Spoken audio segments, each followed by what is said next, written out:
সাহিত্য ভাণ্ডারের অসাধারণ গল্পের সমাহার ফিকশন দুনিয়ায় সকলকে জানাই সুস্বাগতম। সঙ্গে রয়েছে আমি দিব্যেন্দু, আর আজ আপনাদের শোনাবো গ্রাম বাংলার প্রেক্ষাপটে নির্মিত একটি হাড় হিম করা ভূতের গল্প, অরণ্যা মুখার্জির কলমে অনন্তপুরীর ভাড়া বাড়ি। আজকের গল্পের বিভিন্ন চরিত্রে থাকছে নীল, দিশারি, দুর্বা, অর্ণবী, সায়ন্তন, শুভম, সৃষ্টি এবং পূজা। গল্প পাঠ, প্রচারাঙ্কন, পরিচালনা ও একটি বিশেষ চরিত্রে আমি দিব্যেন্দু। সাউন্ড ডিজাইন ও ভিডিওতে দেবদত্ত রায়, শব্দ সংযোজনে সুদেশনা মণ্ডল। তাহলে শুরু হচ্ছে অনন্তপুরীর ভাড়া বাড়ি।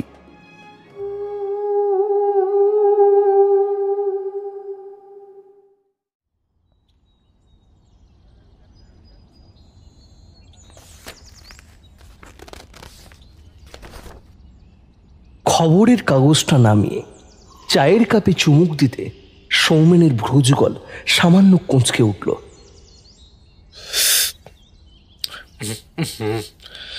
তনু, চাটা একটু কম মিষ্টি হলে ভালো হতো। কাল থেকে তাহলে নিজেই করে খেয়ে নিও। উফ, এই এক হয়েছে। তোমায় দেখছি আজকাল কিছুই বলা যায় না। ও মা, বলা যাবে না কেন? আমারও তো স্বামীর হাতের সুস্বাদু চা খেতে ইচ্ছে করে, বলো। এবার আমার পিছনে আর পড়ে না থেকে যাও, সুভিকে ঘুম থেকে তোলো। সে কি, এখনো ওঠেনি ঘুম থেকে? আজ রবিবার, ছুটির দিন, তাই এখনো পড়ে পড়ে ঘুমোচ্ছে। যাও, বসে থেকো না, ডেকে তোলো ওকে। সৌমেন ছাপোষা মধ্যবিত্ত ব্রাহ্মণ ঘরের ছেলে। স্ত্রী তনুশ্রী এবং একমাত্র মেয়ে শুভ্রতাকে নিয়ে তার সুখের সংসার। তনুশ্রীর সাথে তার প্রেমের বিবাহ। বাবা মায়ের মত অনুযায়ী ছোট জাতের মেয়ে তনুশ্রীর সাথে ভদ্র ব্রাহ্মণ ঘরের ছেলে সৌমেনের বিয়ে হতে পারে না। তাও হাল ছাড়েনি সৌমেন। নিজের পরিবারকে এত করে বোঝানোর পর যখন কিছুতেই কিছু করা যায়নি, তখন বাড়ির অমতেই বিয়ে করে দুজনে। এখন তাই বাবা মায়ের সাথে সম্পর্ক চুকে বুকে গেছে অনেক বছর হলো। কোনো আত্মীয় স্বজনের সাথেও আর যোগাযোগ নেই তাদের। সুবি, সুবি, ওঠ রে, অনেক বেলা হয়ে গেছে। ওঠ, উঠে মুখ হাত ধুয়ে পড়তে বস, ওঠ। আর একটু ঘুমাই বাবা, আজ তো রবিবার, এমনিতেও কাল রাতে অনেকক্ষণ পড়েছি। ঠিক আছে, 20 মিনিট সময় নে, কিন্তু 20 মিনিট পরে আরেকবার এসে ডাকবো। তখন যদি না উঠিস, তারপর কিন্তু তোর মা আসবে। ওকে, গুড নাইট। পাগল মেয়েটা আমার। এই বলে একমাত্র মেয়ের মাথায় স্নেহের হাত বুলিয়ে দিল সৌমেন। আর চিকেনের কোন ডিশ রান্না করছে বাপি? কি জানি, তোর বাবা আমাকে রান্নাঘর থেকে বের করে দিয়ে বলল, বাইরে যাও, বাইরে যাও, আমার রান্না হয়ে গেলে তোমায় ডাক দেবো, যাও।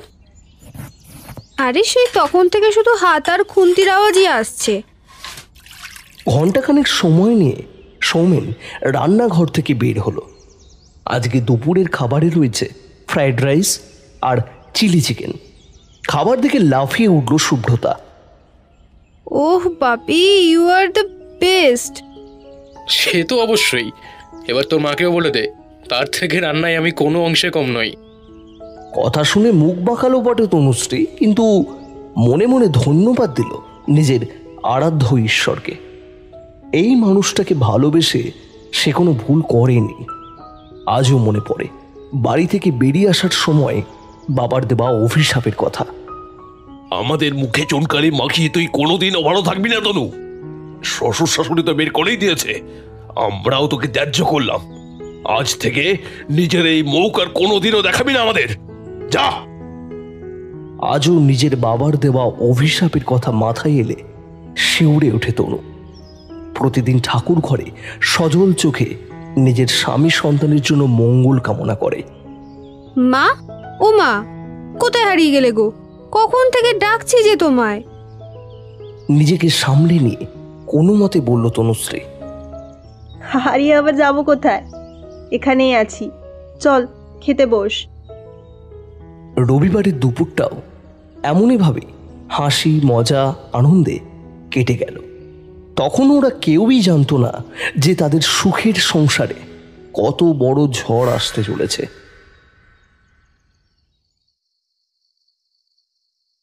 রাত তখন 11:45। শুভ্রতা তার পড়ার টেবিলে বসে মন দিয়ে রাষ্ট্রবিজ্ঞান পড়ছিল। সামনে তার একাদশের বার্ষিক পরীক্ষা, আর তারপরেই জীবনের সবথেকে দ্বিতীয় বড় পরীক্ষা, উচ্চ মাধ্যমিক। ভালো নম্বর পেতে গেলে তাকে ভালো করে পড়াশোনা করতেই হবে।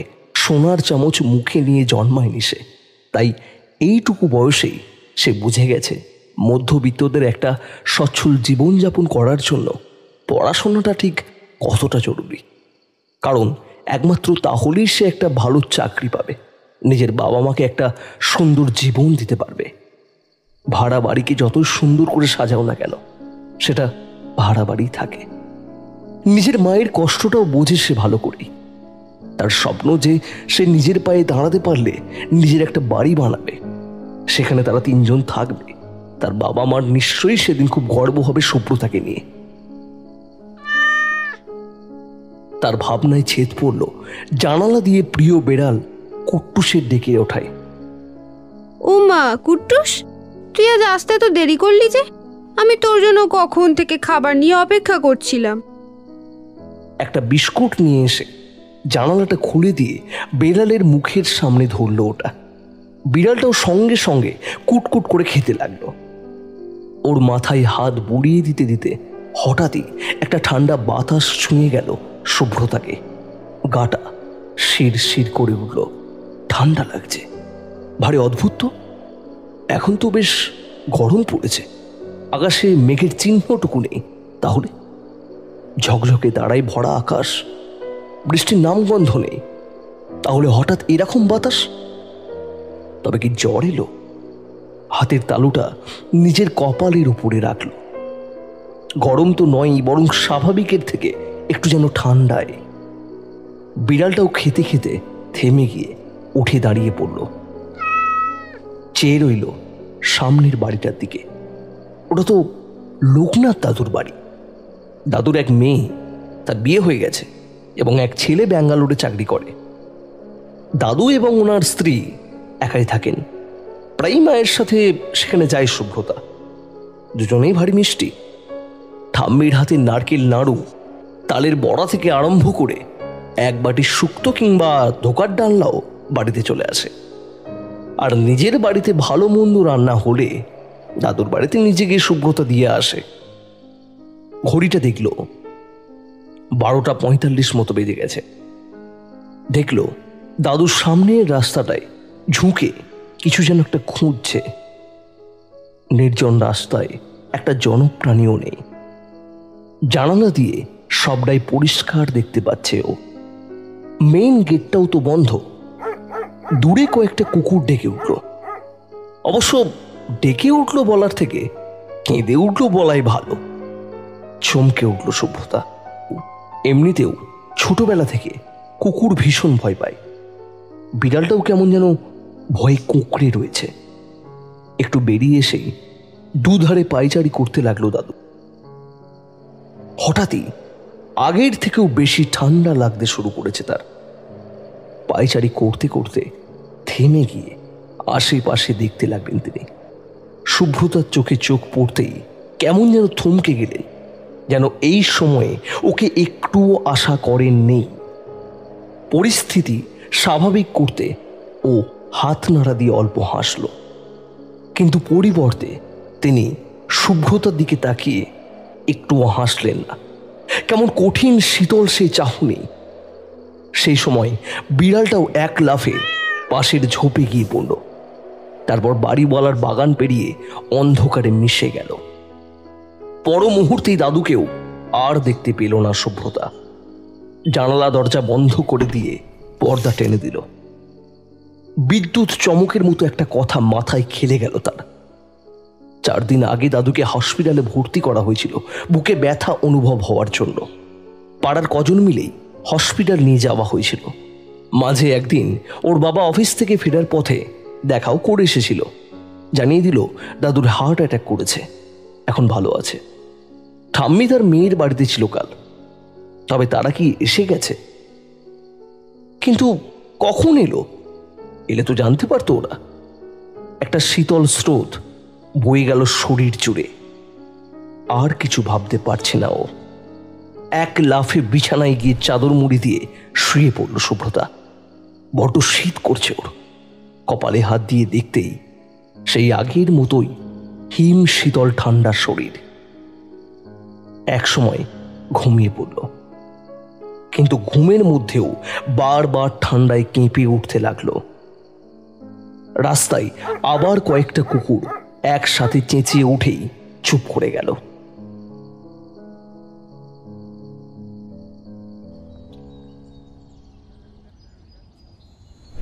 সকালে ঘুম থেকে ওঠার পর শরীরটা বড্ড দুর্বল লাগলো। ঘড়িতে দেখল 9টা বাজে। আশ্চর্য, অন্যদিন তো মা নইলে বাবা এসে ওকে তুলে দেয়। আজ তবে কেউ ডাকলো না কেন? অনেক কষ্টে বিছানা থেকে নামলো। নামার পর মুহূর্তেই মাথাটা টলে উঠল ওর। বাইরে থেকে কেমন একটা কথার আওয়াজ আসছে। সবাই মিলে কিছু নিয়ে আলোচনা করলে যেমন হয়, অনেকটা সেরকম। ঘর থেকে বাইরে বেরিয়ে এসেও মা বাবা কাউকেই দেখতে পেল না। কিন্তু দরজার বাইরে থেকে মায়ের গলার আওয়াজ আসছে, কারোর সাথে একটা কথা বলছে। আর একটু কাছে যেতেই পরিষ্কার শুনতে পেল ওর মা আর পাশের বাড়ির কাকিমার কথা। মিষ্টির বাবা তো কালই দেখে এসে জানালো যে ভালো আছে। কিভাবে যে কি হয়ে গেল!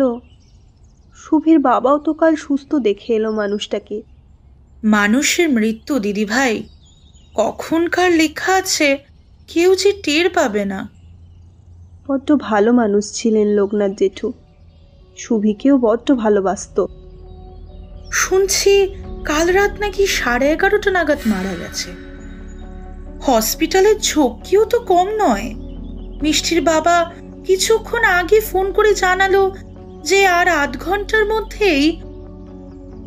সময়টা শুনেই শুভ্রতা প্রচন্ড ভয়ে আঁতকে উঠল। আর কোনো কথা তার কানে গেল না। দাদু যদি কাল 11:30টায় মারা যায়, তাহলে কাল রাত 12টার সময়ও কাকে দেখল? কি ঠান্ডা শীতল চাহনি ছিল মানুষটার। এত পরিচিত হয়েও কাল বড্ড অপরিচিত লাগছিল। দুর্বল শরীর আর এত চাপ সহ্য করতে পারল না। আস্তে আস্তে চোখে সব ঝাপসা দেখতে লাগলো। ধপ করে কিছু একটা পড়ে যাওয়ার আওয়াজ পেতেই তনুশ্রী ঘরের মধ্যে তাকালো। শুভ্রতাকে ওভাবে পড়ে থাকতে দেখে বুকটা কেঁপে উঠল ওর। কারণ পড়ে যাওয়ার সময় শুভ্রতার মাথাটা টেবিলের কোণায় লেগে কেটে গিয়ে সেই ক্ষতস্থান থেকে বেরিয়ে আসছে টকটকে তাজা লাল রক্ত।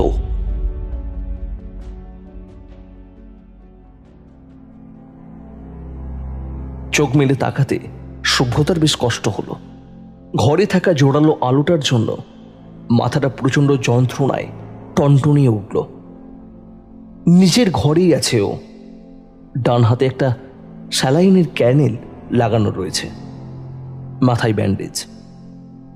বাঁ হাতটা তনুশ্রী ধরে বসেছিল এতক্ষণ।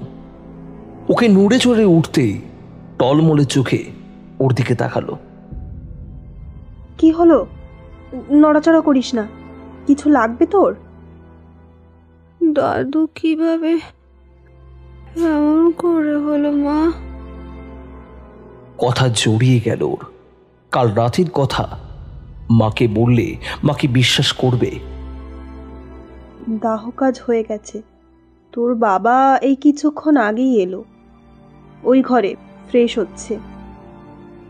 ও শুভ্রতার চোখ দিয়ে 2 ফোঁটা জল গড়িয়ে পড়ল। মা সেটাকে মুছিয়ে দিয়ে বলল, কিভাবে জ্বর বাঁধালি? ডাক্তার বলল ভয় আর শারীরিক দুর্বলতার জন্য তুই নাকি অজ্ঞান হয়ে গিয়েছিলি। কি হয়েছে তোর মা, আমাকে বল। সেই সময়ে সৌমেন ঘরে এলো। জানালা দিয়ে শুভ্রতা দেখল বাইরের সন্ধ্যা নামছে। লোকনাথ দাদুর বাড়িটাও দেখা যাচ্ছে। ওদিকে চোখ পড়তেই ওর সারা শরীর শিরশির করে উঠল। জানালাটা বন্ধ করে দাও বাবা, আমার খুব ভয় করছে। মেয়ের এমন কথাবার্তায় দুজনেই বেশ চিন্তায় পড়ে গেল। সৌমেন এক নজরে তনুশ্রীর দিকে তাকিয়ে জানালাটা বন্ধ করে বিছানায় এসে বসল। শুভ্রতার মাথায় হাত বুলিয়ে দিতে দিতে বলল, একদম ভয় করিস না, আমি আছি তো, তোর মাও আছে দেখ। সৌমেন জানে তার মেয়েটা বড্ড ভীতু। 1 বছর আগে যখন এই বাড়িওয়ালার মা মারা গিয়েছিল, সেই দিনও ঠিক একই রকমভাবে শরীর কাঁপিয়ে জ্বর এসেছিল। আমি কাল দাদুকে দেখেছিলাম জানো বাপি। তনুশ্রী তাকালো সৌমেনের দিকে। দুজনেই বুঝল ভয় পেয়ে জ্বরের ঘোরে শুভ্রতা ভুল বকছে।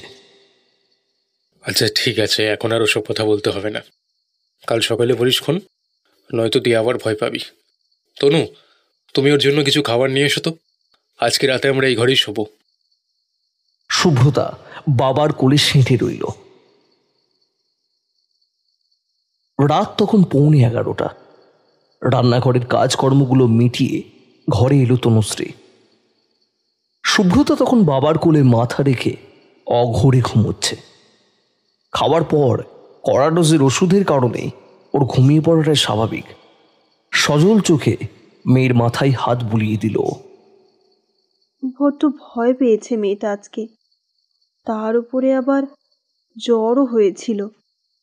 ডাক্তার বলল দুর্বলতার কারণেই অজ্ঞান হয়ে গিয়েছে। আচ্ছা, ওর কি কিছু হাওয়া বাতাস লাগলো নাকি? আমি কি একবার... বিরক্তিতে কপাল কুঁচকে উঠল সৌমেনের। তনুশ্রীকে থামিয়ে দিয়ে বলল, কি বলছো কি তুমি? আমাদের মেয়েটা আসলে বড্ড ভীতু। কারোর মৃত্যু দেখলেই ওর শরীরটা খারাপ করে, জানো তো। মনে পড়ে সেই নিবারণ জেঠুর মায়ের মৃত্যুর সময় ঠিক এইরকম অবস্থা হয়েছিল। আস্তে আস্তে এটাও নিজেই কাটিয়ে উঠবে। আমি একদম এসব আজে বাজে জিনিস করতে যাবে না কিন্তু। ওকে বালিশে শুইয়ে দাও আস্তে করে। তুমি আর জেগে থেকো না, শুয়ে পড়ো। কাল সকালে অফিস আছে আবার। তুমি লাইটটা অফ করে দাও। এই সময়ে বাইরে অনেকগুলো কুকুর একসাথে ডেকে উঠল, আর সঙ্গে সঙ্গে জানালা দিয়ে একটা ছায়ামূর্তি সরে গিয়ে হাওয়ায় মিলিয়ে গেল, যাকে অবিকল লোকনাথ দাদুর মতো দেখতে। এই ঘটনার পর অনেকগুলো দিন পেরিয়ে গেছে। সুব্রতার মাথার চোটও ঠিক হয়ে এসেছে প্রায়। স্কুলে যেতেও শুরু করেছে ও। এমনই একদিন ও ওর বন্ধু তিস্তার বাড়িতে গেল নোটস আনতে। বস গুড্ডি, আমি মাকে ডেকে আনি। কেমন আছো সুব্রতা? পড়াশোনা কেমন চলছে? তিস্তার থেকে শুনলাম তোমার অসুস্থতার কথা। এখন অনেকটা ভালো আছি আন্টি। আপনি কেমন আছেন? কাকু ভালো আছে তো? সবাই ভালো আছে মা। ঠিক আছে, তোমরা গল্প করো, আমি আসছি। তিস্তার সাথে পরীক্ষার প্রিপারেশন নিয়ে আলোচনা করছিল সুব্রতা। হঠাৎ আশেপাশের বাতাসটা বড্ড ভারী লাগতে শুরু করলো তার। মুহূর্তের মধ্যেই যেন কিছু একটা পরিবর্তন ঘটে গেছে বাড়িটার মধ্যে।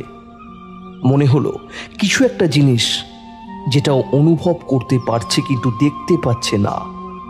কিন্তু কি সেটা? কিছু একটা হবে, এক্ষুনি এখান থেকে চলে যাওয়া উচিত ওর। ঠিক সেই সময়ে তিস্তার মা ঘরে এলো। তিস্তা, এগুলো একটু সুব্রতাকে দে, তুইও খা।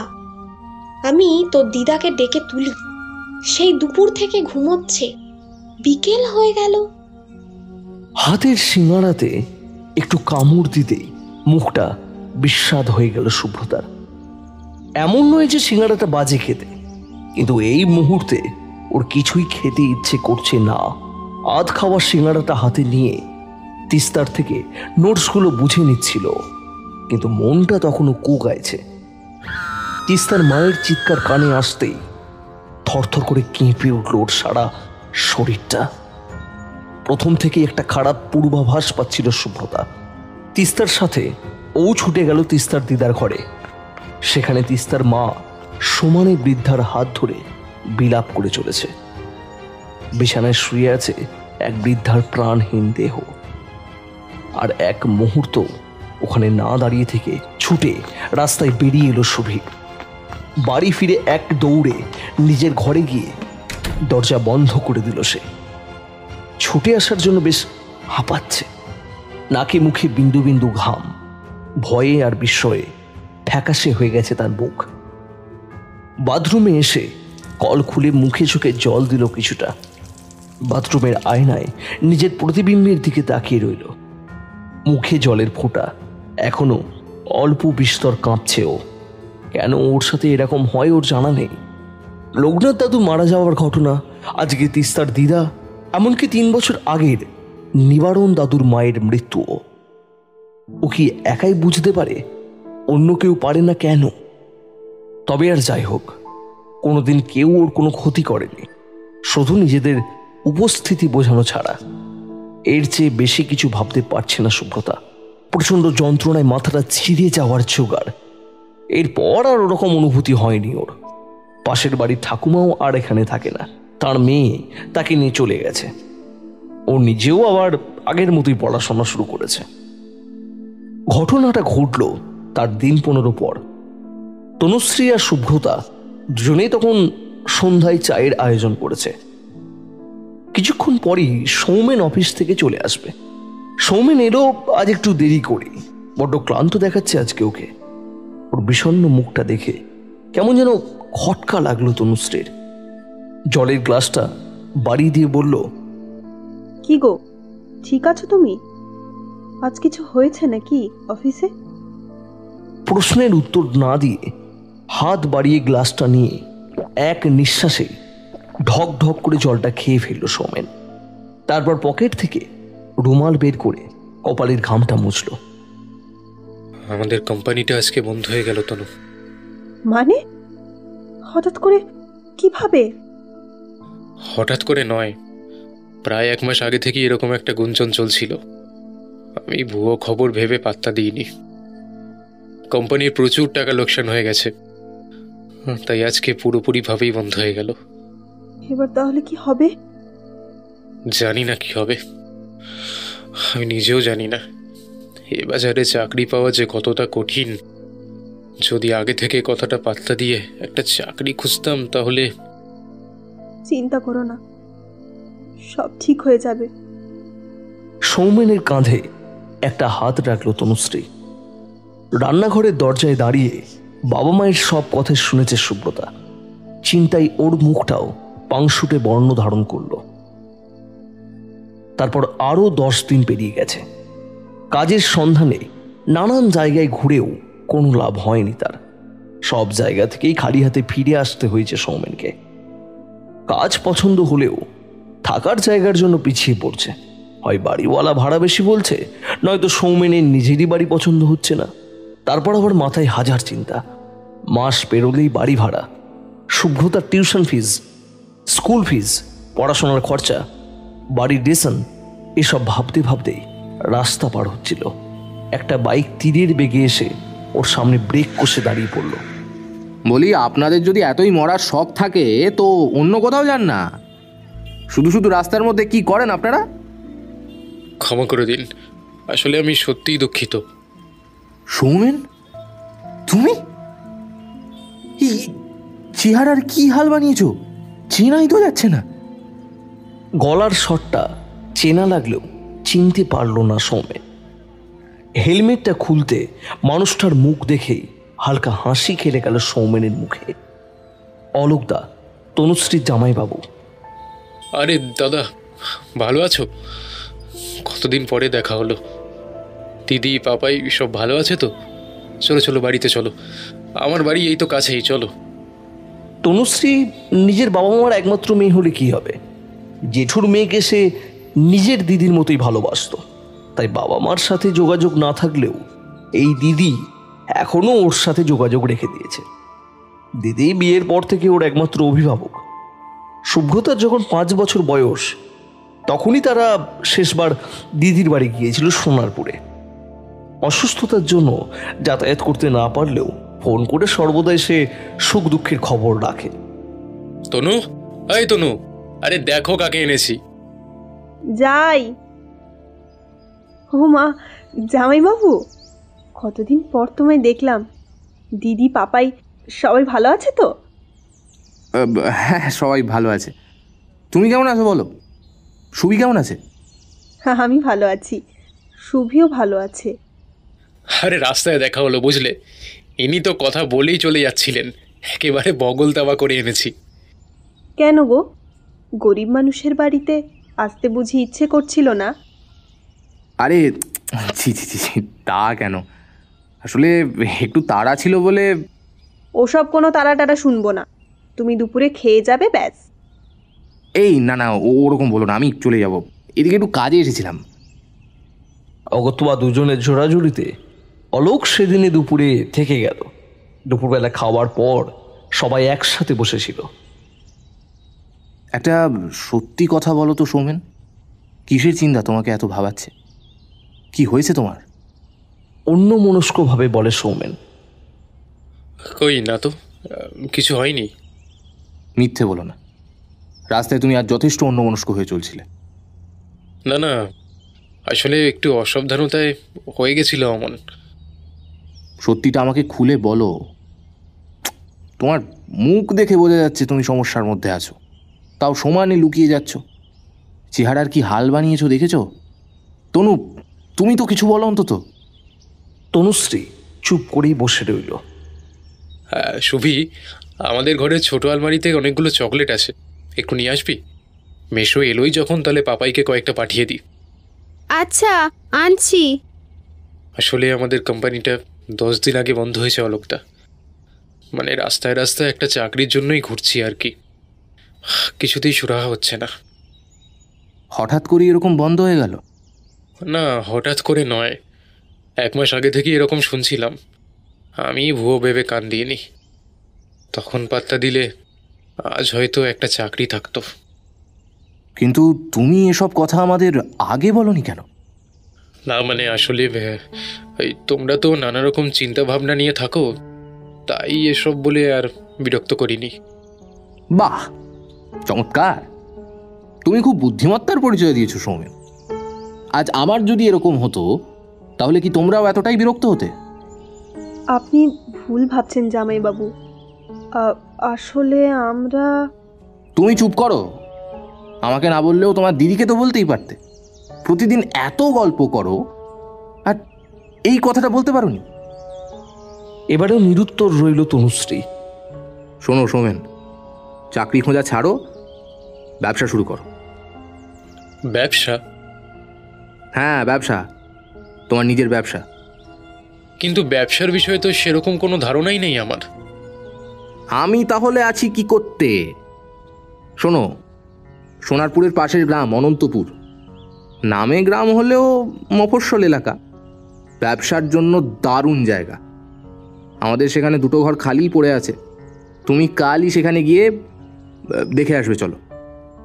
কিন্তু দাদা, দোকান ভাড়া নেওয়া কিংবা কেনার ক্ষমতা তো এখন আমার নেই। যতটুকু যা পুঁজি আছে সবটাই সুব্রতার পড়াশোনার জন্য সঞ্চয় করে রাখা। এত বড় মানুষটাকে কি তুমি চোখে দেখতে পাচ্ছ না? আর শুভ্রতা তো আমারও মেয়ে নাকি? না না, সেটা কি করে হয়? আপনার থেকে অতগুলো টাকা, না না, এ আমি নিতে পারবো না। বেশ বেশ বেশ, তাহলে ধার হিসেবে নাও, ব্যবসায় মুনাফা করলে আস্তে আস্তে শোধ করে দিও। আর যদি লোকসান হয়? তাহলে জানবে আমি আমার মেয়ের কল্যাণে টাকাটা দিয়েছি। হয়েছে? এক্ষুনি তো কিছু বলতে পারছি না, তবে হ্যাঁ, অবশ্যই আমি ভেবে দেখব। আচ্ছা বেশ, এবার তাহলে আমি উঠি। আসি রে সুবি, ভাইয়ের সাথে দেখা করতে যাস। আমার কথাটা ভেবে দেখো তোমরা, কেমন? আসছি।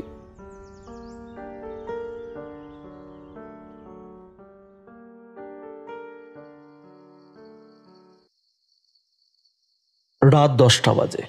মায়ের ফোন নিয়ে খুটুর খুটুর করছিল সুব্রতা। তখনই ফোনটা বেজে উঠল।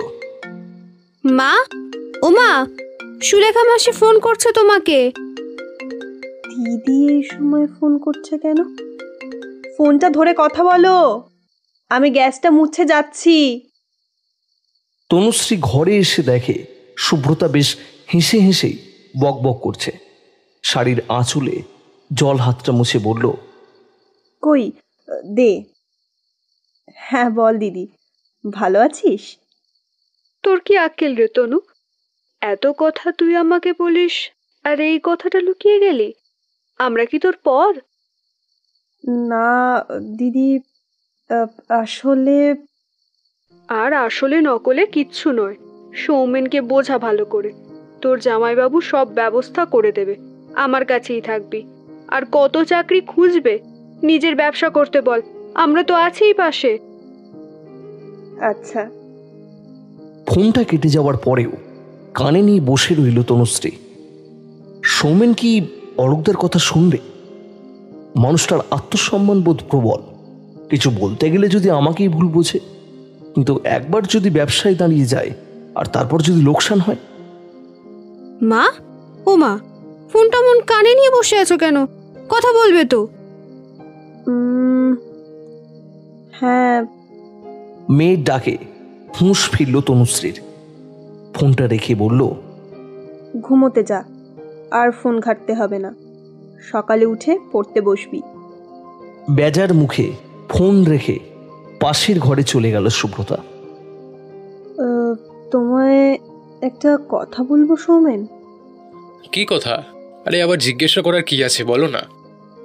জামাইবাবুর কথাটা একটু ভেবে দেখলে হতো না? তোমায় তো বললই সব বুঝিয়ে সুঝিয়ে দেবে। দিদিও আজকে ফোন করে বারবার অনুরোধ করলো। দেখো, ব্যবসার কিন্তু আমি কিছুই বুঝি না। যতই দাদা শিখিয়ে দিক, করতে তো আমাকেই হবে। তার উপর অতগুলো টাকা ধার নেওয়া, না না না না, এই আমার দ্বারা হবে না। তুমি তো টাকাটা দান হিসেবে নিচ্ছ না, নিচ্ছ ধার হিসেবে। ব্যাংক থেকে লোন নিতে গেলেও তো হাজারটা সমস্যা, তার থেকে ধার হিসেবে নেওয়াটাই ভালো। দেখো, নতুন জায়গা, তোমরা কি মানিয়ে নিতে পারবে? তোমাদের যদি কোনো অসুবিধা হয়, আর একটা ভালো বাড়ি যদি না পাওয়া যায়। না তনু, তুমি এবার কিন্তু ভুল করেও বলবে না যে তুমি তোমার দিদির বাড়ি থাকবে। ওটা আমার দ্বারা হবে না। আচ্ছা বেশ, থাকতে হবে না। আমরা একটা ভালো বাড়িও পেয়ে যাব। দেখো, এটা তোমার কাছে একটা সুযোগ, হাতছাড়া করো না সৌমেন। নইলে ভাবো না, জামাইবাবুর সাথে হঠাৎ দেখা, তোমার কাজের ব্যাপারে প্রস্তাব দেওয়া, সবটাই কি কাকতালীয়? সৌমেন নিরুত্তর হয়ে আগের মতোই ভাবলেশহীন মুখে বসে রইল।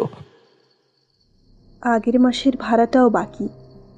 নেহাত এনারা ভালো লোক, কিন্তু মাস পেরোলেই তো আবার নতুন জমবে। মেয়েটার স্কুলের ফিস, টিউশনের এক গাদা ফিস, কিভাবে তুমি এক হাতে সবটা সামলাবে তখন? কিন্তু মেয়েটার যে আবার সামনে পরীক্ষা, এই সময় যাওয়াটা। 1 সপ্তাহ পর থেকে ওর পরীক্ষা, তারপর চলো। আর তার আগে না হয় তুমি গিয়ে জায়গাটা ঘুরে দেখে এসো ভালো করে। আচ্ছা ঠিক আছে। হ্যাঁ রে হ্যাঁ, ও রাজি হয়ে গেছে। অনেক কষ্ট করে রাজি করিয়েছি। মেয়েটার সামনে 11-এর পরীক্ষা, সেটা মিটে গেলেই যাব। আরে না না, তার আগে ও যাবে বলো তো। দোকান টোকানগুলো দেখে আসবে বলছে। আর শোন না, একটা ভাড়া বাড়ির একটু খোঁজ কর না রে। না রে দিদি, ও একদমই মানবে না। কাজের বিষয়ে রাজি হয়েছে, এটাই অনেক। আমি তাই জন্য আর বেশি খাঁচাইনি। তুই একটু খোঁজ করিস কেমন? সাধ্যের মধ্যে যদি একটা ভালো বাড়ি পাওয়া যায়। ঠিক আছে, রাখছি তবে। পড়তে পড়তে বারবার মায়ের কথাগুলোর দিকে কান চলে যাচ্ছিল সুব্রতার। মা সুলেখা মাসির সাথে কথা বলছে, এটা তো নিশ্চিত। কথা শুনে যেটা বুঝলো, এখানে ওরা আর থাকবে না। পরীক্ষার পরই অন্য কোথাও চলে যাওয়া হবে। এতে ওর অবশ্য কোনো বিশেষ অসুবিধা নেই, কারণ ও জানে বাবা মা ওর জন্য সবসময় ভালোটাই চাইবে। এছাড়াও পাপায়ের সাথেও দেখা হবে, বেশ মজা হবে। ছোট ভাইটার কথা অনেকবার শুনেছে মায়ের কাছে, ভিডিও কলে দেখেছে বহুবার, তবে সামনে থেকে কোনোদিন দেখার সুযোগ হয়ে ওঠেনি তার। দেখতে দেখতে ওর পরীক্ষাগুলো মিটে গেল এক এক করে। প্রস্তুতি ভালো থাকার কারণে পরীক্ষাগুলোও বেশ ভালো হয়েছে। এবার যাওয়ার পালা। বাবা অবশ্য এর মাঝে 2-3 বার গেছে। মায়ের গোছগাছও প্রায় সম্পূর্ণ। এরকম একদিন সকালবেলায় সত্যি ওরা বেরিয়ে পড়ল সোনারপুরের উদ্দেশ্যে। প্রথমে ওরা যাবে মাসির বাড়ি, সেখানে 2-3 দিন থেকে সৌমেনের কাজ বোঝা হয়ে গেলে তারপর যাবে অনন্তপুর। মাসি অবশ্য ওদের নিজের বাড়িতে থাকতে বলেছিল, কিন্তু সৌমেন রাজি হয়নি। অনন্তপুর নাকি খুব সুন্দর স্বাস্থ্যকর জায়গা। সেখানে নাকি মাটির ছোট ছোট টিলা আছে, একটি ছোট নদী আছে, তবে তার নাকি খুব স্রোত। নতুন জায়গায় যাওয়ার জন্য সভ্যতার মনটাও আজ ভীষণ ভালো। সেখানে নাকি খুব সুন্দর একটা বাড়িও পেয়েছে। আসার সময় ও বাড়িওয়ালা দাদুকে প্রণাম করে আশীর্বাদ নিয়ে এলো। ভালো থাকবেন জেঠু জেঠিমা। নন্দিনী, ভালো করে পড়াশোনা করিস মা। আমরা কিন্তু ঘুরতে আসবো এখানে মাঝে মাঝে। অবশ্যই বৌমা, তোমাদের কোনোদিনও আমরা ভাড়াটিয়ার মতো দেখিনি। সব সময় নিজের ছেলে বৌমা ভেবেছি। সুবির জন্য মনটা খারাপ করবে, মাঝে মাঝে এসো পারলে। আর জেঠু, আগের মাসের ভাড়াটাও তো বাকি, কিছু মনে করো না। ওই সুব্রতার রেজাল্টের দিন এসে সব মিটিয়ে দিয়ে যাব। আসলে এখন একদম ওসব বলে আর লজ্জা দিল না বাবা। বৌমার মেয়েটাকে ভালো রেখো, সাবধানে যেও সবাই। গাড়িতে উঠে ভালো করে গুছিয়ে বসলো সবাই। এখান থেকে অনেকটা পথ, তাই 2টো গল্পের বই বের করে রাখলো সুব্রতা। অলোক নিতে আসবে বলেছিল, কিন্তু সৌমেন বারণ করেছে। গাড়ি চলতে শুরু করলো। নন্দিনী হাত নেড়ে টাটা দিল, সুব্রতাও মিষ্টি করে হেসে হাত নাড়ল। লোকনাথ দাদুর বাড়িটা দেখা যাচ্ছে। তলা ঝোলানো ব্যালকনির দিকে চোখ পড়তেই সুব্রতার গায়ের রোম দাঁড়িয়ে গেল। সেখানে দাঁড়িয়ে আছে স্বয়ং লোকনাথ দাদু। ওকে হাতছানি দিয়ে ডাকছে। চোখটা বন্ধ করে সামনে তাকালো। গাড়ির আয়নায় কিন্তু ব্যালকনি ফাঁকায় দেখাচ্ছে। ওর কপালে তখন বিন্দু বিন্দু ঘাম ফুটে উঠেছে। তবে কি ও ভুল দেখলো? যা দেখলো সেটা কি নিশ্চয় কি ওর কল্পনা? কিরে শুভি, চুপচাপ চোখ বন্ধ করে বসে আছিস কেন? শরীর খারাপ লাগলে বলিস আমায়। কিছু শুকনো খাবার দাবার নিয়েছি, খিদে পেলেও বলিস। এখন কিন্তু অনেকটা রাস্তা যেতে হবে। উফ মা, আমি বাচ্চা নই, আমাকে নিয়ে এত চিন্তা করো না তো। আমার কিছু লাগলে অবশ্যই বলবো, তুমি বরং বাপিকে দেখো। কেন শুধু শুধু আমায় ফাঁসাচ্ছিস বলতো? বাবা মেয়ের কথায় মুখ ফোলালো তনু। এই দেখে দুজনেই হেসে ফেলল। গাড়িতে কখন ঘুমিয়ে পড়েছে বুঝতেই পারিনিও। কোলের উপর মিতিন মাসি সমগ্রটা আধ খোলা হয়ে পড়ে আছে। পাশের সিটে তাকিয়ে দেখে মাও ঘুমোচ্ছে। মুখে কি সুন্দর একটা প্রশান্তির ছায়া। সেটা অনেকদিন পর দিদিকে দেখার নাকি নতুন জায়গায় যাওয়ার আনন্দে বুঝতে পারল না, কিন্তু মায়ের মুখটা দেখে নিজের অজান্তে হেসে ফেলল। সামনের সিটে বসে থাকা সৌমেনকে জিজ্ঞাসা করলো, আর কত দূর বাপি? এই তো আর 1 ঘন্টা। তোমার ফোনটা একটু দাও না, গান শুনি। বাবার থেকে ফোন নিয়ে কানে হেডফোন গুঁজল সুব্রতা। এদিকটায় আর শহরের মতো বড় বড় বিল্ডিং নেই। দুধারে সবুজ ক্ষেত, রাস্তার পাশে বড় বড় গাছ আর মসৃণ পিচ ঢালা রাস্তা। তার ওপর দিয়ে সমান তালে গাড়ি চলছে। মনটা ফুরফুরে হয়ে গেল ওর। হেডফোনে তখন রূপম ইসলামের গান বাজছে। বাইরে কোথাও ঘুরতে যাওয়া এই প্রথম, নইলে তো স্কুল থেকে বাড়ি আর বাড়ি থেকে টিউশন। এইটুকুই প্রতিদিনের ঘোরার সভ্যতার। আর দূরে কোথাও বেড়াতে যাওয়ার সামর্থ্য বা সময় কোনোটাই ওর বাবার নেই। এখানে রেল স্টেশন আছে নাকি কে জানে, থাকলে একবার ঘুরতে যেতে হবে। মাঝে মাঝে বড় বড় লরি, বাইক, টোটো যাচ্ছে রাস্তা দিয়ে, বেশ ভালো লাগছে তার। গাছপালা, মাঠ ঘাটগুলোকে পিছনে ফেলে দিয়ে এগিয়ে যাচ্ছে ওরা। একটা গান মনে এলো, এই পথ যদি না শেষ হয় তবে কেমন হতো তুমি বলো তো। নিজের মনে হেসে ফেলল। মাসির বাড়ির বড় গেটের সামনে গিয়ে যখন গাড়ি থামলো, সূর্য তখন মাথার উপরে। মা অবশ্য অনেকক্ষণ আগেই ঘুম থেকে উঠে পড়েছিল।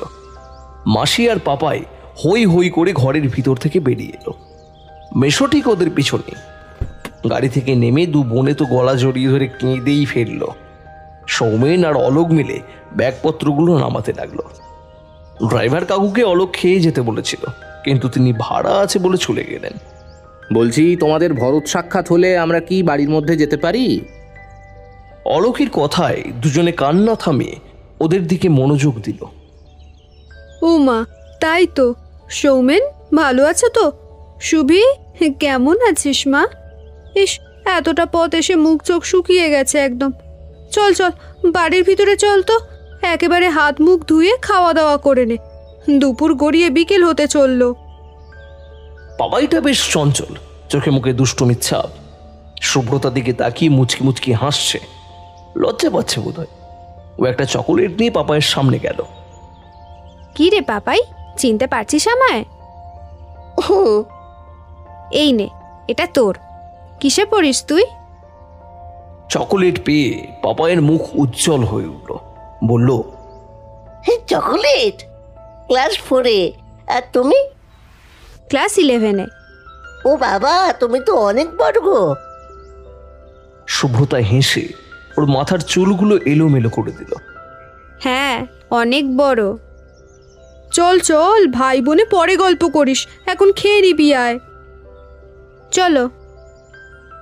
খাওয়া দাওয়ার পর সবাই বসে গল্প করতে লাগলো। শুভ্রতা আর পাপাই সেখান থেকে উঠে চলে এলো। বড়দের মাঝে ওদের কোনো কাজ নেই, তাই দুজন মিলে ঘুরে ঘুরে বাড়িটা দেখতে লাগলো। পাপাই ওর দিদিকে এটা ওটা দেখাতে দেখাতে নানান গল্প বলতে লাগলো। সুলেখাদের বাড়িটা বেশ পুরনো ধাঁচের, বড় দোতলা বাড়ি। এরকম পুরনো আদলের বাড়ি শুভ্রতার বেশ পছন্দের। বাড়ির ছাদটাও বেশ বড়, চারিদিকে ফুল গাছে ভর্তি। ওদের যে বাড়িটা এখানে দেখা হয়েছে সেখানে ছাদ আছে কিনা বাবাকে জিজ্ঞাসা করতে হবে, এইসবই ভাবছিল শুভ্রতা। এই বাড়িটা বড্ড নিরিবিলি জায়গায়। বাড়ির পিছনের দিকে একটা বড় পুকুর আছে, তার আবার বাঁধানো ঘাটও রয়েছে। ছাদ থেকে সবকিছুই পরিষ্কার দেখা যাচ্ছে।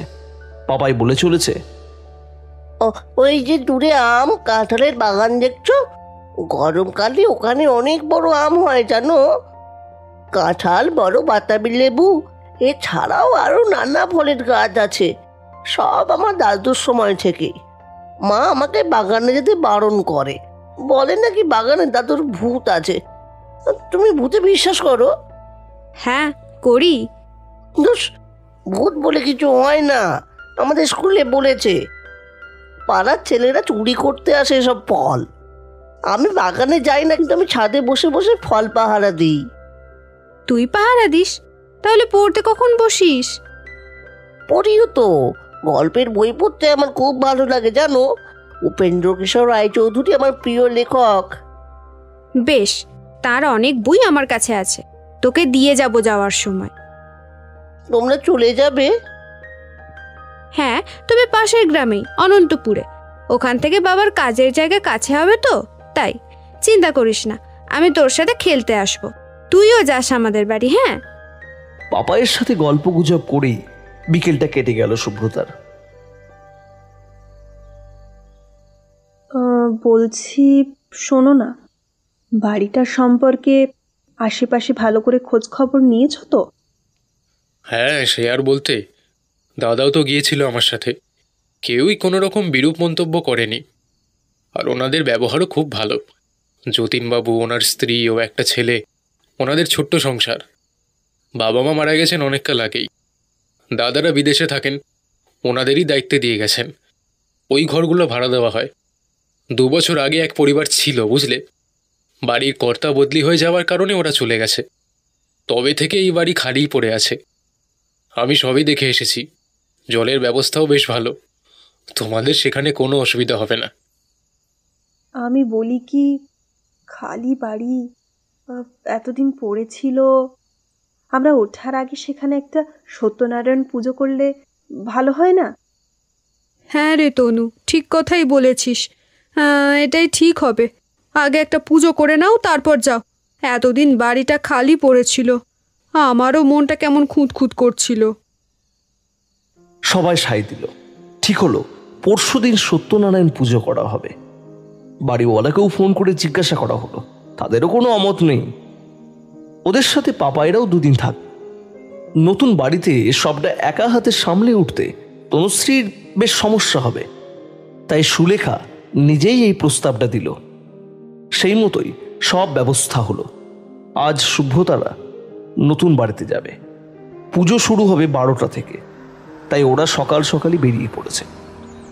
অলোক একটা গাড়ি বলে দিয়েছিল, এতগুলো মানুষ যাবে, আর তাছাড়া সাথে অনেক জিনিসপত্রও আছে।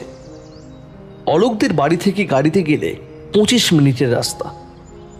আস্তে আস্তে গাড়ি মেঠো পথের দিকে বাঁক নিচ্ছে। দুধারে সবুজ ধান ক্ষেত। আরও কিছুটা এগিয়ে গিয়ে লোকালয় পড়ল। পাশ দিয়েই একটা নদী বয়ে যাচ্ছে। এখন যেমন শান্ত দেখাচ্ছে এই নদীটাকে, বর্ষাকালে ঠিক এর বিপরীত। তখন খুব স্রোত থাকে, আর কানায় কানায় পরিপূর্ণ জল। বাপি, নদীতে কুমির আছে? পাপায়ের কথাই হেসে উঠল সবাই। হ্যাঁ রে, কুমির আছে, তিমি আছে, সব আছে। গল্প করতে করতেই ওরা বাড়ির কাছে চলে এলো। একটা লোহার বড় গেটের সামনে গাড়িটা দাঁড়ালো। সামনে সাদা পাঞ্জাবি পরিহিত এক ভদ্রলোক, তার সাথেই হলুদ শাড়ি পরিহিত এক স্ত্রী লোক দাঁড়িয়ে আছে। এনারাই সম্ভবত বাড়িওয়ালার তার স্ত্রী। আসুন আসুন আসুন, আপনাদের জন্যই অপেক্ষা করছিলাম এতক্ষণ। ওদিকে প্রায় সব আয়োজন হয়েই গেছে। এই আমার স্ত্রী নীলিমা, আর এনারা এখানকার স্থানীয় বাসিন্দা। আপনারা বলেছিলেন না বলতে, তাই আর কি। অসংখ্য ধন্যবাদ আপনাকে যতীনবাবু। আপনি আজকে যে উপকার করলেন, আপনাদেরও অসংখ্য ধন্যবাদ যে এখানে আজকে আসার জন্য। আজ থেকে আমরা আপনাদের নতুন প্রতিবেশী। এই আমার স্ত্রী তনুশ্রী আর মেয়ে শুভ্রতা, আর ওনারা হলেন আমাদের দিদি, জামাইবাবু আর ওনার ছেলে। পাশের গ্রামেই ওনাদের বাড়ি। এখানকার মানুষগুলো ভীষণ সহজ সরল। একদিনই ওদেরকে বেশ আপন করে নিল। সাধারণ ছিমছাম একতলা বাড়ি, কিন্তু জানালা দরজাগুলো বেশ একটু পুরনো ধাঁচের। গেটের দুপাশে বড় বড় 2টো বাহারি গাছ লাগানো।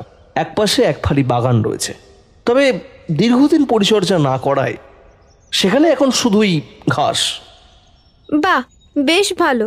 এখানে আমি ফুলের গাছ লাগাবো। লোহার টানা গেট, নিচে আবার লোহার চাকা লাগানো, ঠিক যেমনটা লিফটের দরজায় থাকে অমন। দুদিকে 2টো ঘর। বারান্দায় লাল রঙের মেঝে। রান্নাঘর, বাথরুম, কলঘর সবই আছে। নিচে সিমেন্টের বাঁধানো বড় উঠোন। একদিকে একটা টিউবওয়েল, আর অন্যদিকে একটা ঢাকা দেওয়া কুয়ো। তার পাশেই একটা বড় কাঁঠাল গাছ। বাড়ির মধ্যে এত বড় গাছ এই প্রথম দেখল শুভ্রতা।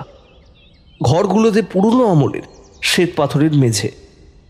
সবাই এসেই যে যার মতোই কাজে লেগে পড়ল। নীলিমা জেঠিমাও বেশ ভারী মিশুকে, মায়ের সাথে হাতে হাতে কাজ করছেন।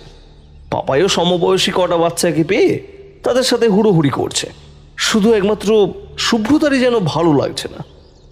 বাড়িতে প্রবেশ করার পর থেকেই আলাদা একটা অসুখ আসতে শুরু হয়েছে ওর। বুঝতে পারছে না কেন হচ্ছে এরকম ওর। সৌমেন 2 হাতে 2টো কলা গাছ নিয়ে গেটের সামনে লাগাতে যাচ্ছিল। ওকে ওরকম দেখেই ভ্রু কুচকে ইশারায় জানতে চাইল কি হয়েছে। শুভ্রতা কাষ্ঠ হেসে মাথা নাড়ল, অর্থাৎ কিছুই হয়নি। ও আসলে সবার এই হাসি খুশি মুহূর্তটা নষ্ট করতে চায় না। মাসির জোড়াজুড়িতে একটা হলুদ রঙের শাড়ি পরেছে শুভ্রতা। অনেক বাচ্চারাও এসেছে আজকে। পুজো শেষ হয়ে গেছে অনেকক্ষণ আগেই।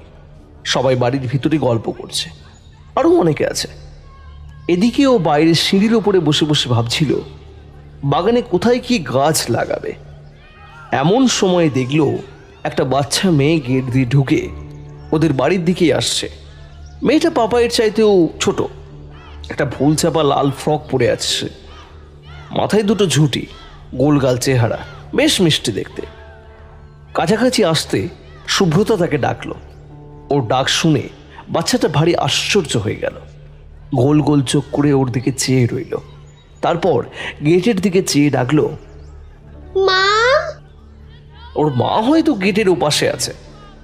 তুমি প্রসাদ নিতে এসেছো তো?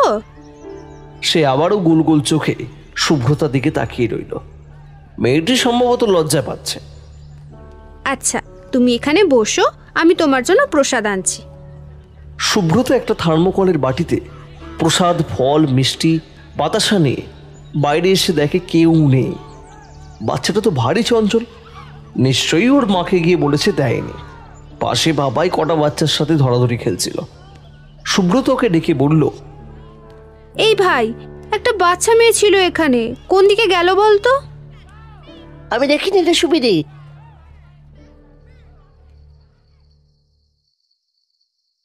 বেশ সন্ধ্যা হয়ে গেছে, এখন আর বাড়িতে অত লোকজন নেই। সুব্রতার মাসি, মেশো, ভাই, যতীনবাবু আর নীলিমা দেবী রয়েছেন। ওর মা আজকে ওনাদের রাতে নিমন্ত্রণ করেছে ওদের নতুন বাড়িতে। ঠিক হলো আজ সন্ধেবেলা সবাই মিলে ছাদে গিয়ে চা আর মুড়ি মাখা খাওয়া হবে। এক বৃদ্ধা পড়শি আবার তনুশ্রীকে আজকে আম তেল দিয়ে গেছে, কিন্তু বাঁধ সাধলেন যতীনবাবু। না না, এমন সময় ছাদে যেতে হবে না, ল্যাম্পগুলোও সব কেটে গেছে, অন্য একদিন বসা যাবে না হয়। ইস, সভ্যতার ইচ্ছেটা মাটি করে দিল একেবারে। কতদিনের ইচ্ছে ওর ছাদে বসে খোলা আকাশ দেখার, কিন্তু কি আর করা যাবে। সুবি, পাপাইকে একটু বাথরুমে নিয়ে যেত, নতুন জায়গা তো, তাই বলছিলাম একটুখানি দাঁড়াবি, তাহলেই হবে। তুই কিন্তু না এলেও হতো সুবিধি, আর সবাই আমার মিছে মিছে ভীতু ভাবলো। আমি কিন্তু ভীতু নয় বলে দিলাম। কিন্তু আমি তো ভীতু পাপাই, তাই একা একা ভয় লাগছিল। যদি ভূত আসে তুই আমায় বাঁচাবি। শুভ্রত দাঁড়িয়েছিল বাথরুমের সামনে। কাঁঠাল গাছটার দিকে আবছা অন্ধকারে তাকাতেই একটা সাদা মতন জিনিস ধপ করে পাঁচিল টপকে বাইরে ঝাঁপ দিল। ও চমকে তাকালো, সাথে সাথে পাপাইও এসে ওর জামার কোনাটা চেপে ধরে দাঁড়ালো। ওটা কি লাভ মারলো রে সুবিধি? কিছু নয়, চল ঘরে চল। সবার কাছে যেতেই পাপাই চেঁচিয়ে বলল, ও বাবা, কাঁঠাল তলায় একটা কি সাদা মতো লাফিয়ে পাঁচিল টপকে পড়ে গেল জানো। তনুশ্রী ভয়ার্ত চোখে শুভ্রতার দিকে তাকালো। অলোক বলল, তোর মাথা, বেড়াল ছাড়াও আর কি, এদিকে বলে বেড়ায় উনি নাকি ভয় পান না। এই নিয়ে আরেকবার হাসি মজা চলল, কিন্তু শুভ্রতা আর আড্ডার মধ্যে মিশতে পারল না। একটা কথা বড্ড ভাবাচ্ছে ওকে। ওটা কি সত্যিই বিড়াল ছিল? ও দেখতেই কেন ঝাঁপ মারল? তবে আবার কি নতুন সমস্যার মধ্যে পড়তে চলেছে ওরা? মা, আমি ঘরে গিয়ে শুচ্ছি, ভালো লাগছে না আর, আমাকে আর রাতে খেতে ডেকো না। আচ্ছা, তাই শো। ওই হনুমানটাকেও নিয়ে যা তো শুভি, বসে বসে ঢুলছে। এই ভাই, চল ওঠ, ঘরে গিয়ে ঘুমাবি, চল। পাপাইকে শুইয়ে দিয়ে ওর পাশেই শুয়ে পড়ল শুভ্রতা। অল্প সময়ের মধ্যে ঘুমিয়েও পড়ল। শুভ্রতা, শুভ্রতা। ঘুমের মাঝেই নিজের নাম শুনে বিরক্তিতে কপাল কুঁচকে ফেলল। চোখ না খুলেই বলল, আমি খাবো না মা, তোমায় ডাকতে বারণ করলাম তো, একটু ঘুমোতে দাও প্লিজ। কিন্তু তনুশ্রী তখনও বসে সবার সাথে গল্প করছে। তবে এই মাত্র কে ডাকলো ওকে? অবিকল তনুশ্রীর গলা নকল করে? আবার কি কোনো নতুন বিপদ আসছে ওর জীবনে?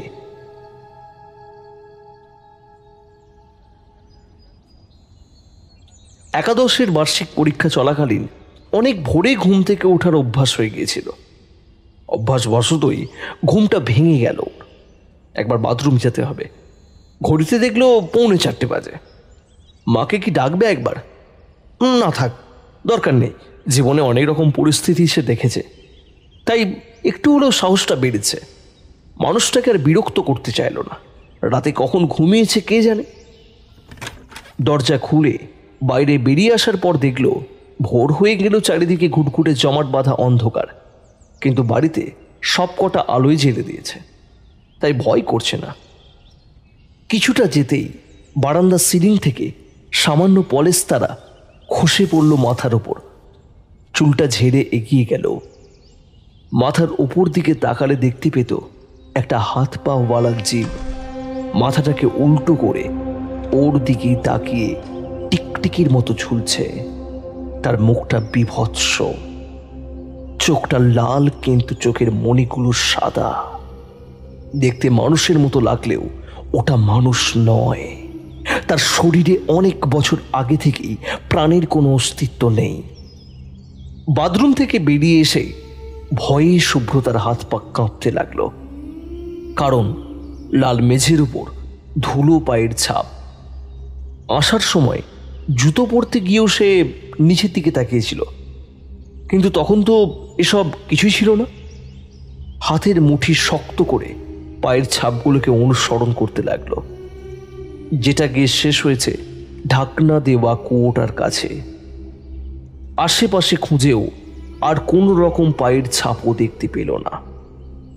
সেই সময় ওর কাঁধে কেউ হাত রাখলো। প্রচন্ড ভয়ে শুকিয়ে গেল শুভ্রতার মুখ। তখনই পিছন থেকে আওয়াজ এলো, কি রে, ভোরবেলায় কি করছিস এখানে তুই? বাবা, তুমি? হ্যাঁ আমি। আরে তুই কি করছিস এখানে এখন? আমি তো বাথরুমে গিয়েছিলাম। সেখান থেকে কি ঘুরতে বেরিয়েছিস নাকি? না, আসলে কোনো কথা না, যাও গিয়ে শুয়ে পড়ো। দরজা খুলে কোনো দিকে না তাকিয়ে নিজের জায়গায় গিয়ে মাথা অবধি কাঁথা টেনে নিল। ঘরের আলো আঁধারিতে ও লক্ষ্যও করল না যে সেখানে অনেক আগে থেকেই তনুশ্রীর পাশে সৌমেন অকাতরে ঘুমোচ্ছে। দেখতে দেখতে 3 দিন পেরিয়ে গেল। ওদের ঘর গোছানো প্রায় শেষ। মাসিও পাপাইকে নিয়ে বাড়ি চলে গেছে। বাবাও ব্যবসার কাজ শুরু করে দিয়েছে। সবাই কিছু না কিছু করছে। একমাত্র থেমে আছে শুভ্রতা। তার এখন কিছুই করার নেই। পরীক্ষার রেজাল্ট বেরোবে 2 মাস পরেই। এত বড় বাড়িটায় সারাদিন শুধু 2 জন মানুষ থাকে। শুভ্রতা বুঝতে পারে বাড়িটায় কিছু একটা সমস্যা আছে। অনেকবার মাকেও নানা কৌশলে জিজ্ঞাসা করার চেষ্টা করেছে, কিন্তু কোনো বাড়ি মন মতো উত্তর পায়নি। তবে সে বা তারা কি চাই ওর থেকে? শুধু ওই কেন দেখতে পাচ্ছে সব? বাবা অনেকক্ষণ আগেই দোকানে বেরিয়ে গেছে। পড়াশোনার কিছু নেই এখন, লম্বা ছুটি। তাই অবসর সময়গুলোতে বই পড়েই কাটিয়ে দেয় শুভ্রতা। মানিক বন্দ্যোপাধ্যায়ের লেখা একটা উপন্যাস পড়ছিল। অবশ্য নিয়ে বসেছিল বলাই উচিত হবে, কারণ বইয়ের পাতায় বিন্দু মাত্র মন দিতে পারছে না ও। এমন সময়ে সেদিনের সেই বাচ্চা মেয়েটাকে দেখতে পেল। ওর কাছে আসছে মেয়েটা। ওর সামনে এসে বলল, তোমরা এখানে নতুন এসেছো? তোমাদের বাড়ি কোথায়? পাশেই। সেদিন তোমার জন্য প্রসাদ নিয়ে এলাম, কিন্তু তোমায় তো আর দেখতেই পেলাম না। বাড়িতে বলে আসিনি বলে মা আমাকে খুঁজছিল। তুমি আমার সাথে ধরাধরি খেলবে গো? আশ্চর্য হলো শুভ্রতা, তারপর হেসে ফেলল। আচ্ছা চলো। প্রায় 3 মিনিট ধরে মেয়েটির পিছনে দৌড়াচ্ছে ও। যতবারই ধরতে যায় মেয়েটা ততবারই পাশ কাটিয়ে চলে যাচ্ছে, যেন ধরাছোঁয়ার বাইরে। হঠাৎই বাড়ির ভিতর থেকে মায়ের চিৎকার শুনতে পায় শুভ্রতা। কিছু না ভেবেই পড়ি মুড়ি করে দৌড়ে বাড়ির মধ্যে আসে। কি হয়েছে মা? তুমি এমন চিৎকার করলে কেন? ঠিক আছো তো? দেখ না, এতটা দুধ গরম করার জন্য ঢাললাম, ওদিক থেকে চামচাটা নিতে গিয়েছি, অমনি একটা কালো বিড়াল দেখি এসে দুধে মুখ দিচ্ছে। আমি তাড়াতে গেছি দেখে আমার দিকে খ্যাক করে তেড়ে আসছিল। কপালে চিন্তার ভাঁজ পড়ল, কিন্তু মাকে কিছুই বুঝতে দিল না শুভ্রতা। ও কিছু না, কোথাকার বেড়াল এসে মুখ দিয়েছে, তুমি চিন্তা করো না। হঠাৎ কি মনে পড়ায় শুভ্রতা বাইরে এলো সেই মেয়েটিকে খুঁজতে, কিন্তু ততক্ষণে মেয়েটি চলে গেছে। এই যা, নাম জিজ্ঞেস করা হলো না, পরের বার এলে নামটা জিজ্ঞেস করতে হবে।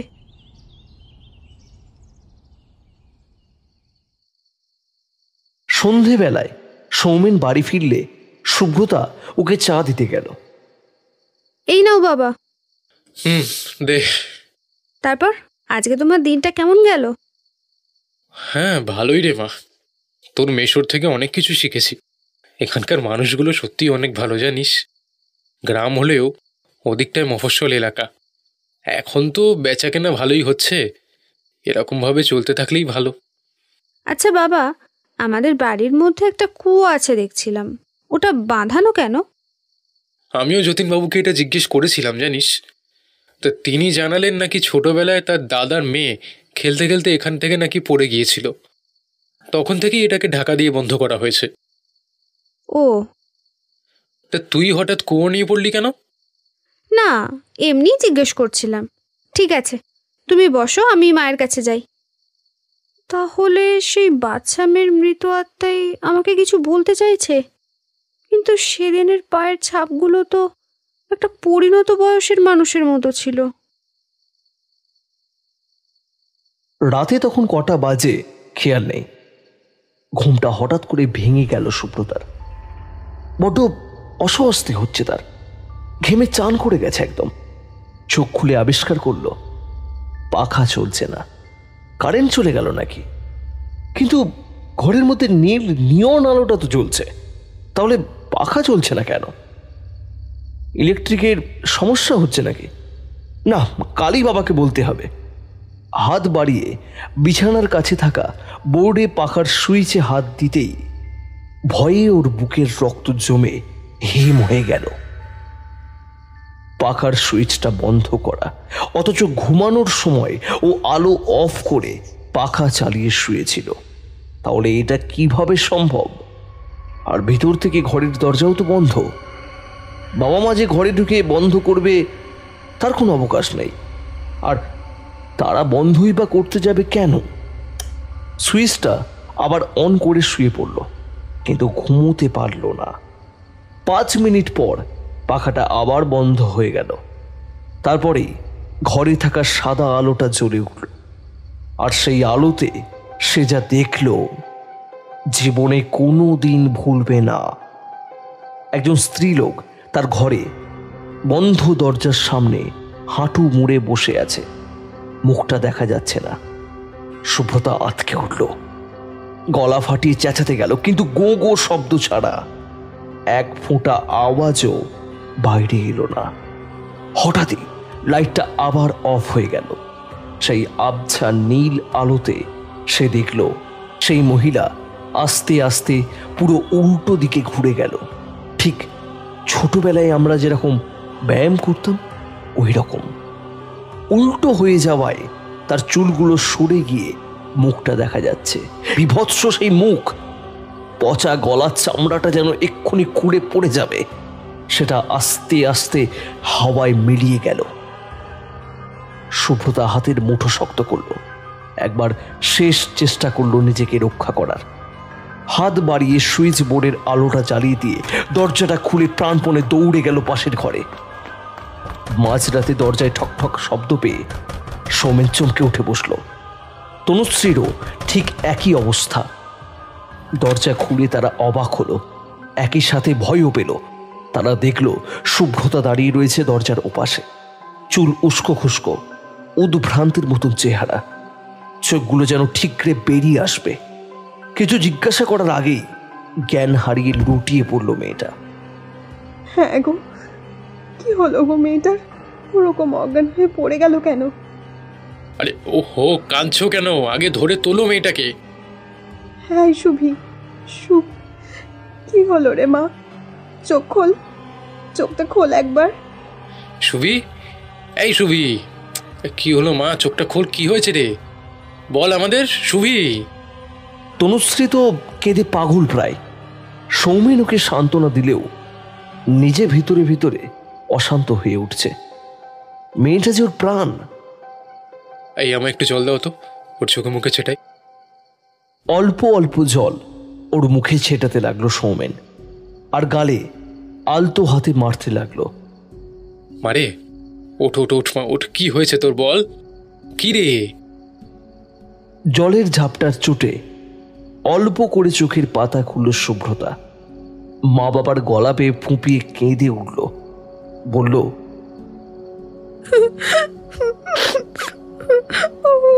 ওখানে ওই ঘরে একটা মহিলা ছিল বাবা, বিভৎস মুখ, পচা চামড়া গলে গলে পড়ছিল ওর মুখ থেকে, আলো বন্ধ হয়ে গিয়েছিল, পাখা চলছিল না। ভয় পাস না, আমি আসছি, দাঁড়া। তুমি যেও না বাবা, ওখানে এখনো আছে, আমায় একা ফেলে যেও না। আরে তোর মা আছে তো এখানে, আমি একবার দেখে আসি, দাঁড়া। শুভ্রতার ঘরে আলোর সুইচ দিতেই আলো জ্বলে উঠল, পাখাও চালু হয়ে গেল, কিন্তু ঘরে অন্য মানুষের প্রবেশের চিহ্ন মাত্র নেই। শুধু বিছানা চাদরটা একটু কোঁচকানো, শুভ্রতা শুয়ে থাকার কারণে। সৌমেন ফিরে এলো। ঘরে তো কেউ নেই রে। নেই? কিন্তু ছিল তো, আমি দেখেছি, খুব ভয়ঙ্কর। তোর আর কোনো ভয় নেই, আমরা আছি এখানে, ঘুমিয়ে পড়। মায়ের কোলের মধ্যে সেঁটে থাকতে থাকতে একসময় ঘুমিয়ে পড়ল। নিশ্চয়ই কোনো খারাপ স্বপ্ন দেখেছিস তুই, তাই জন্য এত ভয় পেয়েছিস। এত করে বললাম এই ঘরে শুতে। ও কি সত্যি কিছু দেখেছে গো? আরে তুমি কি পাগল হলে তনু? এই যুগের মেয়ে হয়েও তুমি এইসব বিশ্বাস করো? এসব ভূত টুত এসব কিচ্ছু হয় না। এমনিও সুবি খাওয়া দাওয়া করেনি কিছু, এই জন্যই এত শরীর দুর্বল, তারপরে এত ভীতু। তুমি কাল একটা ডাক্তার ডেকো, মেয়েটাকে একটু দেখিয়ে নেব একবার। তুমি মিছিমিছি ছুটে গেলে শুভ্রতা, আমরা তো তোমার কোনো ক্ষতি করিনি।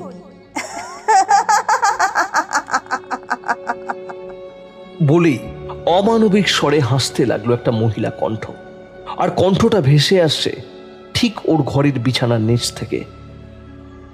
তার পরদিনই সকালে ডাক্তার এসে দেখে গেল ওকে, কারণ সেই একটাই, দুর্বলতা আর ভয়। সুলেখাকেও ফোন করে জানানো হয়েছিল, সে আসতে চাইলে তনুশ্রী তাকে মানা করে। বাইরে বেরিয়ে অনেকক্ষণ ওই বাচ্চা মেয়েটার জন্য অপেক্ষা করছিল শুভ্রতা, কিন্তু আজ আর কেউ এলো না। এরকমভাবে আরো একদিন পেরিয়ে গেল। সেদিন সন্ধেবেলা সৌমেন বাড়ি ঢুকে বলল, একটা গামছা দাও তো তনু, শরীরটা কেমন যেন করছে, একবার স্নান করে নি। এই অবেলায় চান করবে? শরীর খারাপ করে যদি। আর শরীর, যাই হোক, মেয়েটা কি করছে? ও ঘুমোচ্ছে, সারা বিকাল ছাদে বসে থেকেই এখন ঘুমোতে গেল। যাও তুমি তাহলে চানটা করে এসো। আচ্ছা শোনো, বাথরুমের আলোটা বড্ড কমে গেছে, খারাপ হয়ে যাবে বোধহয়, কাল বদলে দিও। বেশ।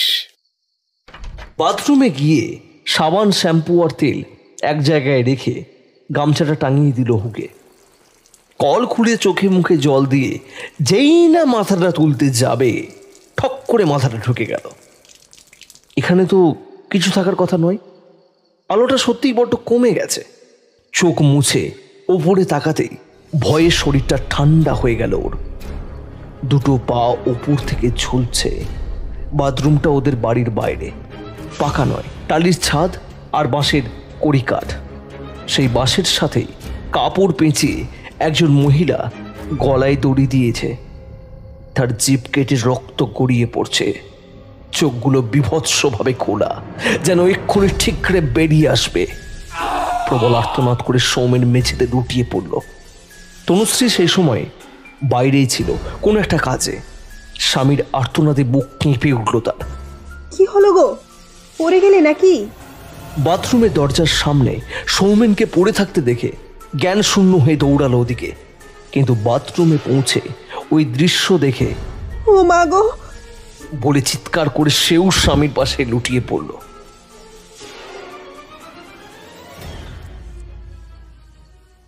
রাত তখন কটা শুভ্রতা জানে না। একটা আলো এসে ওর মুখে পড়ছে। এত তাড়াতাড়ি সকাল হয়ে গেল। বাইরে প্রবল হাওয়া দিচ্ছে। জানালা দরজাগুলো থেকে দমদম করে শব্দ আসছে। শুভ্রতা উঠে বসতেই সব হাওয়া থেমে গিয়ে শান্ত হয়ে গেল চারিদিক।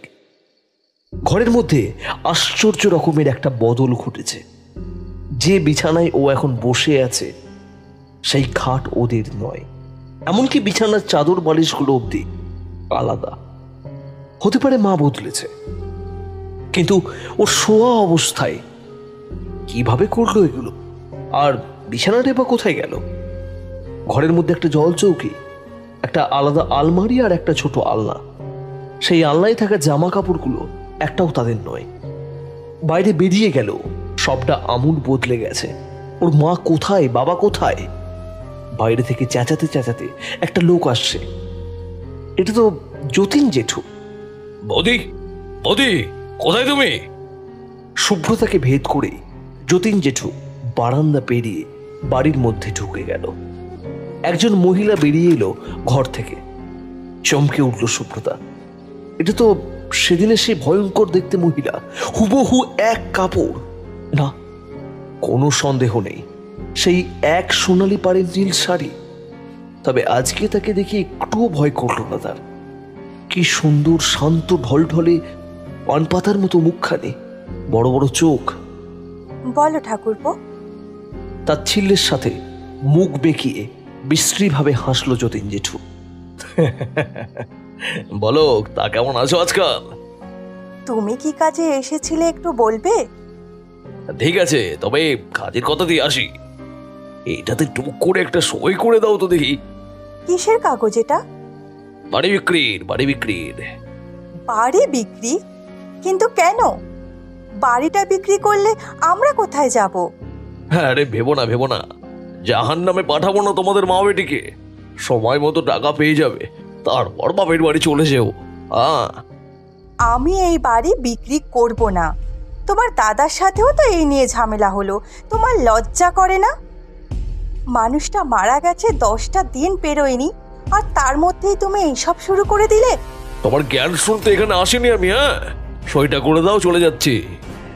যতীনের মুখে একদলা থুতু ছিটিয়ে দিলেন ওই মহিলা। দূর হয়ে যা জানোয়ার, আমি কখনোই এই কাগজে সই করব না। তবে রে শালি, বলেই যতীন একটা সরু ছুরি দিয়ে মহিলার গলায় চালিয়ে দিল। শুভ্রতা মুখে হাত দিয়ে পাথরের মতো দাঁড়িয়ে রইল। ওর চোখের সামনে একটা খুন হয়ে গেল। মরা মাছের মতো ছটপট করতে করতে একসময় নিস্তেজ হয়ে পড়ে গেল। এটা তুমি কি করলে যতীন? মানুষ খুন করলে তুমি? বেশ করেছি। বরের মতোই বড় বড় ফুটারি শালা। যেমন বরকে মেরেছি রোড অ্যাক্সিডেন্টে, ঠিক ঠিক তেমন একেও মারলাম, এটাকেও মারবো। ওর বংশ উৎখাত করে দেবো আমি। আমি থাকতে তুমি কখনোই ওকে মারতে পারবে না। নীলিমা দেবী ছুটলেন শুভ্রতার ঘরের দিকে। শুভ্রতাও ছুটল পিছু পিছু। ওর ঘরে ঘুমোচ্ছে ওই মিষ্টি দেখতে মেয়েটা। ও একের পর এক ঘটনার আকস্মিকতায় অবাক হচ্ছে। ওর কাছে গিয়ে দাঁড়িয়ে পড়লো জেঠিমা। জেঠুও ঘরে এসে গেছে।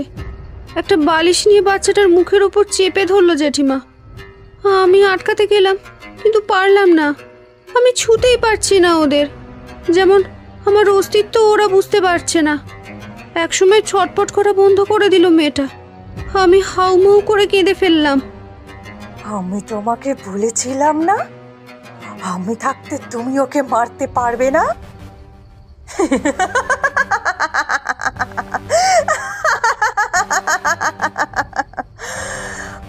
হা হা করে পৈশাচিক হাসি হেসে উঠল স্বামী স্ত্রী। বড় বৌমা, বড় ছেলে আর নাতনি, সারা জীবন শুধু এটাই শুনে এলাম তোমার বাবা মার কাছ থেকে। নিচু জাতের মেয়ে বলে আমি কি মানুষ নই নাকি? আমার ছেলেটা কি ওদের বংশের প্রদীপ নয়? বেশ করেছি, মেরেছি, একেবারে শেষ করে দিয়েছি সবাইকে। কিন্তু নীলিমা, বডিগুলোকে কোথায় লুকাবো বড় তো? লোক জানাজানি হয়ে গেলে তখন কি হবে? কিছু হবে না, ওই কুয়োর মধ্যে ফেলে দাও সব কটাকে, পচে মরুক সব। সেই রাতেই ওই কুয়োর মধ্যে আমাদের ফেলে দিয়ে ঢাকা সিমেন্ট দিয়ে বাঁধিয়ে দিল, আর পাড়ার সবাইকে রটিয়ে দিল আমরা বিদেশে চলে গেছি কাজের সূত্রে। সেদিন থেকে আমরা ওই কুয়োর মধ্যেই আছি। আমার ছোট্ট মেয়েটাকে ওরা ছাড়লো না, কিন্তু তুমি আমার মেয়েটাকে দেখতে পেলে, আমরাও আশার আলো পেলাম। আমাদের তুমি উদ্ধার করো শুভ্রতা, উদ্ধার করো আমাদের।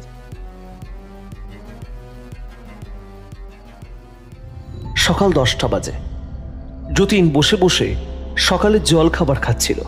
ঠিক তখনই দরজায় কড়া পড়ল ঠকঠক করে।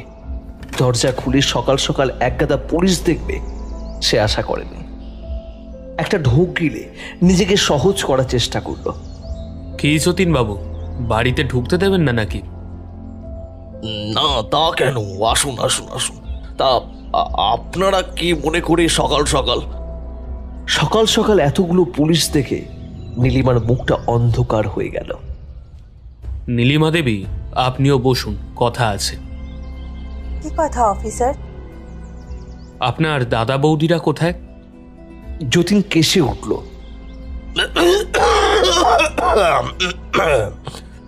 আরে আরে, ব্যস্ত হবেন না, নিন নিন, জল খান। তারা তো বিদেশে, আপনাদের তো আগেই বলেছি। সত্যি করে বলুন তো, খুন করে কোথায় লুকিয়ে রেখেছেন তাদের? সকাল সকাল একটা ভদ্রলোকের বাড়িতে এসে কিসব খুন লাশ করছেন বলুন তো? গাঁজা খেয়েছেন নাকি আপনি? কেউ খুন হয়নি, ওরা বিদেশেই আছে। এতই যখন বলছেন, আগে লাশ বের করুন, তারপরে আসবেন। কাঁঠালতলার কুয়ো ভেঙে লাশ তো অলরেডি বের করা হয়ে গেছে নীলিমা জেঠিমা, এবার শুধু তোমাদেরকে গারদে ঢোকানো বাকি। শুভ্রতার মুখ থেকে এরকম কথা শুনে স্বামী স্ত্রীর মুখ ফ্যাকাশে হয়ে গেল। আপনাদের আর কিছু বলার আছে মিস্টার অ্যান্ড মিসেস ব্যানার্জি? দুজনেই মাথা হেঁট করে রইল। চলুন, জেল আপনাদের জন্য অপেক্ষা করছে। থ্যাংক ইউ মিস্টার সৌমেন আমাদের ইনফর্ম করার জন্য, and special thanks to you miss Shubhrata. মেয়ের মাথায় একটা হাত রাখলো সৌমেন।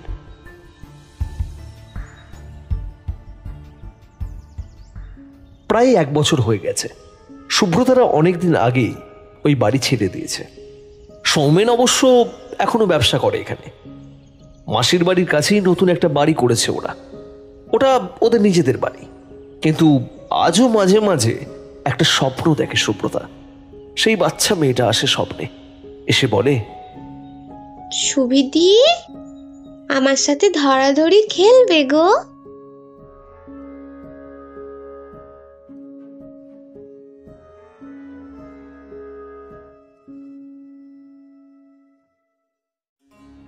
আপনারা শুনছিলেন ফিকশন দুনিয়ার বিশেষ নিবেদন অনন্যা মুখার্জির কলমে গ্রাম বাংলার প্রেক্ষাপটে হাড় হিম করা ভূতের গল্প অনন্তপুরের ভাড়া বাড়ি। আজকের গল্প পাঠ যতীন, তনুশ্রীর বাবা ও পাপায়ের চরিত্রে আমি দিব্যেন্দু গোস্বামী, সৌমেনের চরিত্রে নীল চক্রবর্তী, তনুশ্রীর চরিত্রে দিশারি, শুভ্রতার চরিত্রে ও সুলেখার চরিত্রে দুর্বা গোস্বামী, কাকিমা ও তিস্তার চরিত্রে সৃষ্টি, বাচ্চা মেয়ে ও তিস্তার মায়ের চরিত্রে অর্ণবী, অলোকের চরিত্রে সায়ন্তন ঘোষ, নিবারণ ও অফিসারের চরিত্রে শুভম, বৌদি এবং নীলিমা দেবীর চরিত্রে পূজা। আজকের গল্পটি কেমন লাগলো তা অবশ্যই কমেন্ট সেকশনে জানাতে ভুলবেন না। আর অবশ্যই চ্যানেলটি সাবস্ক্রাইব করে আমাদের পাশে থাকবেন। পরবর্তী সপ্তাহে আমরা আসছি আরও একটি নতুন থ্রিলার গল্প নিয়ে। ততদিন সুস্থ থাকবেন, ভালো থাকবেন, সুরক্ষিত থাকবেন।